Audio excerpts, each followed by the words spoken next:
महोदय, जनता मध्यवर्ती ग्राहक सहकारी महासंघ ही संस्था ग्राहक वर्गाच्या हितासाठी स्थापन करण्यात आली आहे।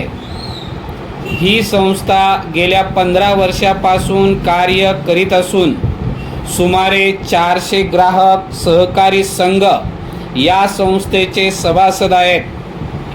आज ग्राहक वर्ग व्यापाऱ्यांकडून मोठ्या प्रमाणावर नाडला जात आहे। या गोष्टीला काही प्रमाणात आळा बसावा, ग्राहक कुठेतरी एका व्यासपीठावर यावा व ग्राहकांना लागणारे गहू, तांदूळ, गोड तेल, साबण इत्यादी जीवनावश्यक वस्तू रास्त भावात उपलब्ध व्हाव्यात, ही 3 उद्दिष्ट डोळ्यासमोर ठेवून ही संस्था कार्य करीत आहे। या महासंघाची कार्यपद्धती सर्वसाधारणपणे खालीलप्रमाणे आहे। जनता मध्यवर्ती ग्राहक सहकारी महासंघाचे जे संघ सभासद आहेत त्यांना दर महिन्याच्या पहिल्या आठवड्यात त्यांच्या सभासद संख्येइतकी मागणी पत्रे दिली जातात। प्रत्येक सभासदाने आपले मागणी पत्र संघ प्रमुखाकडे द्यावयाचे असते।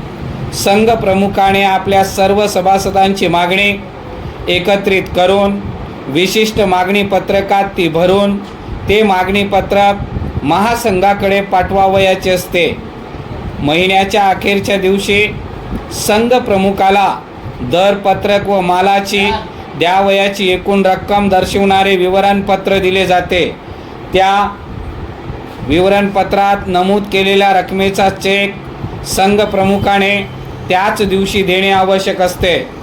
या चेकवर पुढील महिन्यातील 5 तारीख टाकण्यात सांगितले जाते। उद्देश हा की मधल्या कालावधीत संघाने आपल्या सभासदांकडून मालाची रक्कम वसूल करून ती बँकेत भरावी। त्यामुळे चेकवर नमूद केलेल्या तारखेला तो बँकेत वटवला जाऊ शकतो। प्रत्येक महिन्याच्या 7 तारखेला संबंधित संघाकडे माल रवाना केला जातो। संघाने सभासदांना मालाचे वाटप करावयाचे असते। वरील प्रकारच्या वाटप पद्धतीचा प्रमुख फायदा हा आहे की ग्राहकांना बाजारापेक्षा कमी भावात जीवनावश्यक वस्तू मिळू शकतात, कारण महासंघाचे घाऊक व्यापाऱ्यांकडून व प्रत्यक्ष उत्पादकांकडून व त्या खरेदी केलेल्या असतात।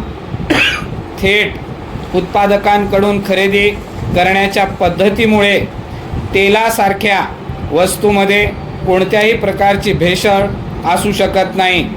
साबण, बिस्किटे इत्यादी वस्तू संबंधित कारखान्यातून घेण्याच्या पद्धतीमुळे त्या स्वस्त पडतात। महासंघाचे सभासद स्वतः बाजारात जाऊन मालाची खरेदी करीत असल्याने मालाचा दर्जा पाहून खरेदी होते।